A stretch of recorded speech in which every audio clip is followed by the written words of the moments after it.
साल 1993 कराची के एरिया क्लिफ्टन में पाकिस्तान का पहला पिज्जा हट आउटलेट खुलता है। उस वक्त लोगों के लिए फास्ट फूड एक नया एक्सपीरियंस था। पायनियर होने की वजह से ये 2 दहाइयों तक पाकिस्तान का नंबर 1 पिज्जा ब्रांड बना रहा। लेकिन फिर आखिर ऐसा क्या हुआ कि पिज्जा हट सेल्स गिरने लगती है और अल्टीमेटली पिज्जा हट पाकिस्तान से अपने सारे आउटलेट्स क्लोज करने पर मजबूर हो जाता है। जो ब्रांड कभी पिज्जा का किंग माना जाता था, आज वो पाकिस्तान की मार्केट से बिल्कुल गायब हो गया। इस कहानी की शुरुआत होती है 1993 में। जब पिज्जा हट पाकिस्तान में लॉन्च हुआ तो लोग पहली दफा ऑथेंटिक पिज्जा और एक ग्लोबल फास्ट फूड एक्सपीरियंस का मजा ले रहे थे। स्टफी क्रस्ट, चीजी टॉपिंग्स और डाइन इन एम्बियंस से लोगों को अट्रैक्ट करना शुरू किया। उस वक्त पाकिस्तान में कोई बड़ा पिज्जा ब्रांड मौजूद नहीं था। पिज्जा एक लग्जरी फूड माना जाता था और लोग इसे सिर्फ लग्जरी रेस्टोरेंट्स या 5 स्टार होटल्स में ये एक्सपेक्ट करते थे।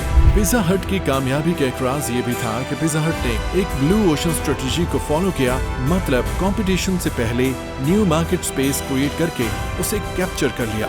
और उनका फर्स्ट मूवर एडवांटेज इतना स्ट्रॉन्ग था कि 1919 से लेकर 2000 तक पिज्जा हट पाकिस्तान का सबसे बड़ा पिज्जा ब्रांड बना रहा।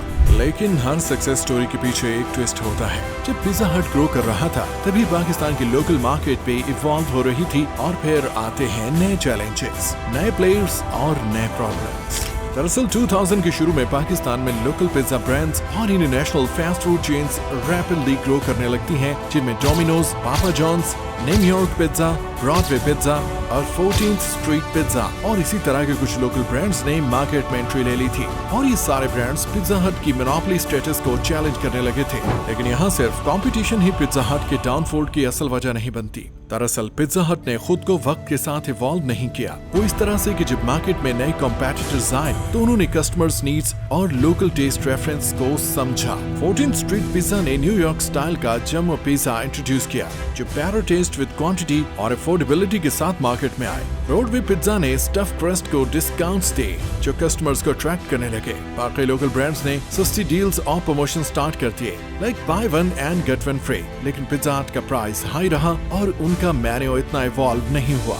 लोगों को बेटर वैल्यू और अफोर्डेबिलिटी चाहिए थी, लेकिन पिज्जा हट प्रीमियम प्राइसिंग पकड़ कर बैठा रहा, जिसका रिजल्ट ये निकला कि कस्टमर्स दूसरे ब्रांड्स की तरफ स्विच होना शुरू हो गए। डिलीवरी सर्विस लो होने लगी, पिज्जा का टेस्ट और क्वालिटी हर आउटलेट पर डिफरेंट होना शुरू हुआ।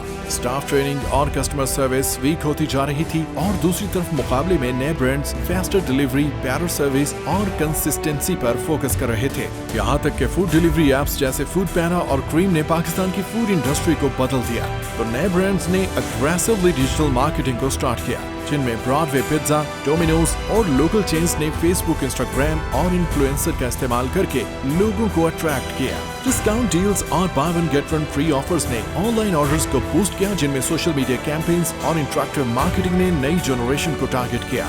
लेकिन पिज्जा हट डिजिटल मार्केटिंग और सोशल मीडिया मार्केटिंग में बहुत लेट आया। इसी वजह से यंग जनरेशन नए ब्रांड्स की तरफ चली गई। फिर कहानी में आ जाता है एक और नया ट्विस्ट। जब कोविड-19 में फूड इंडस्ट्री को बहुत बड़ा झटका लगा, डाइन इन कल्चर बंद हो गया और सिर्फ डिलीवरी और टेक आउट बचा था। लेकिन पिज्जा हट डिजिटल मार्केट को समझने में फेल हो गया और ये वो पॉइंट था जहां पिज्जा हट का डाउनफॉल फाइनल स्टेज पर आ गया। 2022 तक पिज्जा हट पाकिस्तान का फ्रेंचाइज मॉडल सस्टेन नहीं हो पा रहा था। Royalty fees high, operational cost और रेवेन्यू डिक्लाइन की वजह से मल्टीपल आउटलेट्स बंद होने लगे थे। 2023 तक पाकिस्तान में बहुत सारे पिज्जा हट आउटलेट्स परमानेंटली क्लोज हो गए और एक टाइम था कि पिज्जा हट, जो पाकिस्तान की मार्केट डोमिनेट कर रहा था, सिर्फ एक सबक आमोज मिसाल बन गया। ये कैसे?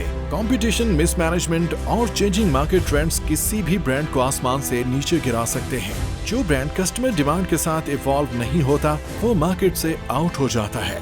यकीनन सर्विस क्वालिटी और प्राइसिंग का बैलेंस मेंटेन करना चाहिए। हाई प्राइस और लो सर्विस का मतलब है कस्टमर का दूसरे ब्रांड्स पर शिफ्ट होना।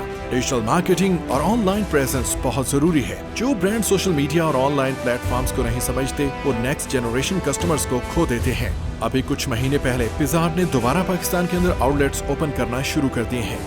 क्या वाकई पिज्जा हट दोबारा अपनी खोई हुई पोजीशन हासिल कर सकता है? अगर पिज्जा हट पाकिस्तान में वापस रिकवर करना चाहता है तो उन्हें अफोर्डेबिलिटी, प्राइसिंग और बेटर डील्स देना होगी, डिलीवरी और डिजिटल मार्केटिंग इंप्रूव करना होगी, लोकल टेस्ट और प्रेफरेंसेस को समझना होगा।